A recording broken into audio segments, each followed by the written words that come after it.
Hi there, I'm Andrea Mowry of Drea Renee Knits, and today I'm going to be demonstrating how I stay in pattern while doing some yoke shaping on a 4-stitch pattern repeat. So this is the little stitch pattern I'm working with. It probably looks familiar. I've used it in quite a few of my patterns. Sometimes I have this as the right side, sometimes I have that as the right side, but this is basically, if I were to chart out the pattern, I thought it would be helpful to see a visual of it. This is what it looks like. So it's just a simple little knit purl texture. We do 3 knits and then we purl. 3 knits, purl, 3 knits, purl. And then after we do that for 2 rows, we go ahead and we flip our little purls so that they're in this column. So think about this as ribbing, where we do knit, purl, knit, purl, knit, purl, except for every other we skip and we keep the knits, and that's what kind of creates this really cool almost broken rib is what it kind of reminds me of. So you can see in my actual knitting here we have knit and then we have a little purl section, then knit, knit, knit, but then once we get to the next 2 rows, this is knit in this column and then we do purls there. So we're just kind of zigzagging a little bit our purls. So we want to maintain this pattern as best we can while we work our shaping. So on my little swatch here, how we're gonna mimic the shaping is this is gonna be our front neck. We're gonna keep a selvage stitch, so we're gonna shape right within it. We're gonna decrease, and then we'll decrease along each raglan, and then this will be the other side of our neck as though we were working on a cardigan. If we are to the right of our raglan, which is right here between the markers, we are either gonna be working a slip, slip, knit, or a slip, slip, purl. And what determines if it's a knit or purl is what we need to try and stay in pattern. So right here, let's say we need this to become a knit on our next row. If we were shaping right there, we would do a slip, slip, knit. If it needs to be a purl, we would do a slip, slip, purl. That was just an example. We're not shaping in the middle. We're gonna shape here and here. On to the left of the raglans, to these markers, we're gonna be doing either a knit 2 together or a purl 2 together. So let's go ahead and give it a little try. So I'm going to go ahead and just knit my edge stitch because, as I said, we're going to keep a selvage. It does not matter if you knit continental or English style, whatever hand you hold your yarn in is just fine. This doesn't change what we're doing. It might just look a little different depending on how you knit when you actually execute the decreases. So here's where we need to do our first decrease, right here with these 2 stitches. So I like to actually look beyond it and kind of find a stable place to find my pattern. So as I said, after we've done 2 rows of purls in one area, we then want to jump them to the other area. So the 2 purls will always be hovering above the middle column of a section of 3 knits. So if we look here, we have knit, purl, knit. Well, that looks like this, knit, purl, knit. So we need to turn that into 3 knits. So it needs to become knit, knit, knit. So if that is knit, knit, knit, then on either side of it, we need a purl. So if I was going knit, knit, knit, this would be a purl, knit, knit, knit, purl. So now let's work that way. So if this is a purl, knit, knit, knit, this needs to be a purl. And now here's these 2 stitches, so this needs to be a knit. So let's make sure that that would be in pattern. So here's what we need to decrease. So I think we should do a slip, slip, knit because these need to be a knit. So this guy can be a purl. So then we can do knit, knit, knit, purl, knit, knit, knit, purl. Okay.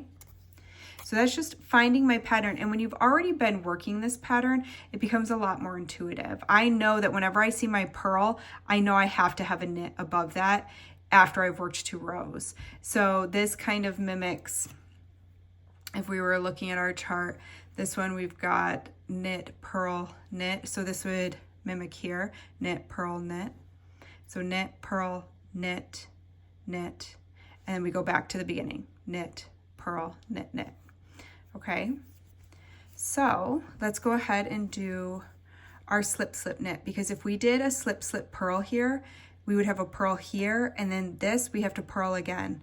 So then we would have 2 purls next to each other. There's never 2 purls next to each other in this stitch pattern when we're working it on this side. So we're gonna do slip, slip, knit them together through the back loop. All right, so now according to our pattern here, this needs to become a purl because we have 2 knits below it, but then below that there's purls. So we're gonna purl. And then as you get this memorized, you'll learn that you do a purl and then you do 3 knits, purl, 3 knits. So now I'm just gonna go ahead and knit 3. And then I'm gonna purl 1. And then I'll knit 3. And you know what, I'll switch to English knitting for the left side of the raglan so that we're kind of evenly dispersing the directions here. Okay, so now I am 2 stitches before my raglan. This is where I need to put my other decrease. So I just did 3 knits. So I need a purl now so that I can stay in pattern, because at the end of the day, this pattern is basically knit 3, purl 1, knit 3, purl 1. And we're just adjusting where in the row the purls land, but it will always come down to that base knit 3, purl 1. Okay, so this needs to be a purl, so I'm going to do a slip, slip, purl. So I'll show this continental. I'll actually even then undo it and show it English style, just in case you haven't done a slip, slip, purl the way I like to do it for this pattern. So I'm going to slip 2 stitches knitwise. So I'm going into the front and I am slipping as though I'm going to knit, and I just remove it from my left hand needle and bring it to the right hand needle. So I slip, slip, and now I need to purl both of these through the back, which means I need this yarn in front. So I actually return these to my left hand needle. If my yarn was already in front, I could now do my purl, but it's in the wrong spot. So I need to bring that to the front. And now I can purl these through the back loop, which always looks very awkward.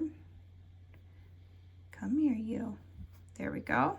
So I'm just going through the back legs, and then I'm gonna purl them like that. All right, I'm gonna undo it so I can show this English style as well. So to save that extra step, you can just already have your working yarn in front. So slip, slip, and now I need to purl these through the back loop. You know what, I misspoke. I do have to remove my needle so that then I can go through the back without getting my stitch marker in the way. I'm using these double pointed needles and there's just not enough space between my hands and the desk. There we go, going through both legs of the back loop. And then I'm gonna purl. Boop. And there we go. So there are my 2 slip slips for the right side of my shaping, 1 knitwise, 1 purlwise. Not my most elegant demonstration, but hopefully it all makes sense for you. All right, now for my raglan here, I'm just keeping this in straight ribbing. So it's a knit, purl, knit, purl, knit. All right, and now I'm to the left side. So this side's actually the easier side because it is just gonna be either knit 2 together or purl 2 together. So again, let's look at our pattern. So I have a knit, purl, knit right here. So I know that now this needs to turn into 3 knits. And I know that from the pattern here. So it's a knit, purl, knit, which means I need to do knit, knit, knit now. Because I've already worked like 2 rows, so I know I'm on a fresh row. So if this needs to be knit, knit, knit, once I decrease this, it needs to represent a purl. So I'm gonna do a purl 2 together. And as promised, I'll work this half English style. So I'm just purling those 2 together as one, a lot easier than the through the back loop situation.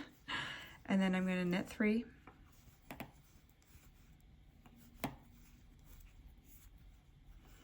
And then I'm gonna purl 1, knit 3, and I'm gonna keep going to the last 3 stitches before the edge. So 1 more, do my purl. All right, so here is my 3, which if I was just gonna leave this and not decrease at all, those would just be a knit 3 because I just purled 1. But I need to decrease 1 out, so I'm just going to knit 2 together and knit 1. There we go. I'm going to quickly work across. I'm going to lift this up a little. Give me a little more space. All right, I'm going to quickly work across this back side. And I'll show you one more row a bit quicker. And the great thing about this pattern is on the wrong sides, you just knit your knits and purl your purls. That's all you have to do. So you just follow your pattern that's already there. So I'm looking and I can see that's a purl. Okay, that's a knit, so I knit it. This is a purl, so I purl it. And you just do that all the way across your wrong side row. So now I'm gonna do purl, knit, purl, knit across my raglan. Here we go. All right, that's a knit, purl, purl, purl, knit, almost all the way down. Oops, that's supposed to be a knit. All right. So now we're back to the front. And how about this time I'll work the right side knitwise, and then I'll do the second side continental. And by knitwise, I meant English. Okay. So again, we're going to stay in pattern while we continue to decrease out. Almost picked that up. Continental style. There we go. Alrighty. So let's look at our pattern again. Again, we're going to work one, but then we either need to knit two or purl two together. So basically, whenever I see a purl up by my needle, that means I need to replace it with a knit, and I need a knit on either side of it to create my new section of 3 knits. Knit, knit, knit. And then I follow that up with a purl. And you can always check to make sure your purls are landing in the correct columns by looking down below. So you can see that this is a full knit column. I should never have a purl here. But I should have a purl in this column and this column. And I'm just alternating every 2 rows which column it lands in. So my last 2 rows had the purls here. So now this turns into a knit, and I move those purls to right here because the last 2 rows, they're knits. Can you see those? It's a knit and a knit. All right, so that means if I look here, after I work my selvage, my edge stitch, I need to have 3 knits. So that means this needs to be a knit 2 together. So, and I'm sorry, a slip, slip knit, because we're on the right side of the raglan. So I'm going to knit my edge stitch, and then I simply just knit, slip, slip, knit, slip, slip as if to knit both of those stitches, and then knit them through the back loop.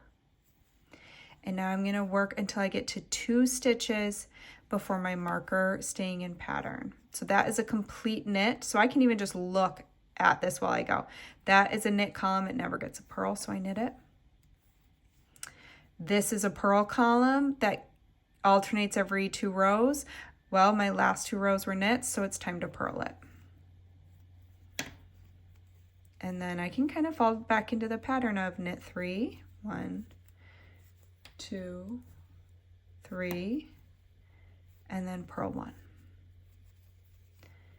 And then knit 3, except for I'm almost out of stitches. So I'm already right next to the marker, and I just purled, so I know I need to maintain a knit here. So I slip, slip, knit 2 together through the back loop. There we go. Slip my marker. And as I said, this is just going to stay in ribbing. So knit, purl, knit, purl, and knit. I'll switch to continental now and show you the other side, and we will be working either knit 2 togethers or purl 2 togethers. So let's look at our pattern. All right. Here is a purl column, here is a purl column. This just had the purls, so it needs to change to a knit now. This had 2 rows of knits, so that has to change to a purl. So this needs to be a knit 2 together to create a knit here, because we don't ever have 2 purls in right next to each other across the row. So I knit those 2 together, and now this needs to be a purl. And then I know I need 3 knits, but I can also check and see, okay, here's my other purl column. It just had 2 purls in that column, so now I'm ready to knit it. 1, 2, 3, purl 1. And I'm going to work till I'm 3 stitches from the edge, so knit 1. And now I look here, that was a purl last time, so I need to turn it to a knit. So this needs to become a knit 2 together. And then I knit the edge stitch.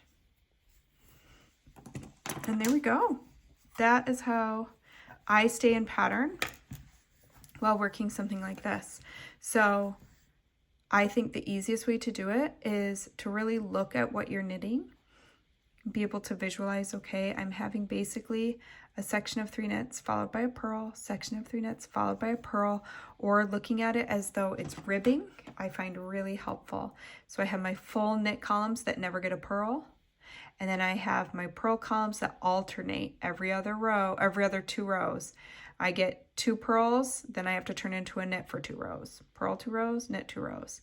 And so we zigzag back and forth. Now this one gets 2 purls, now this one does. Now this one does, now this one does.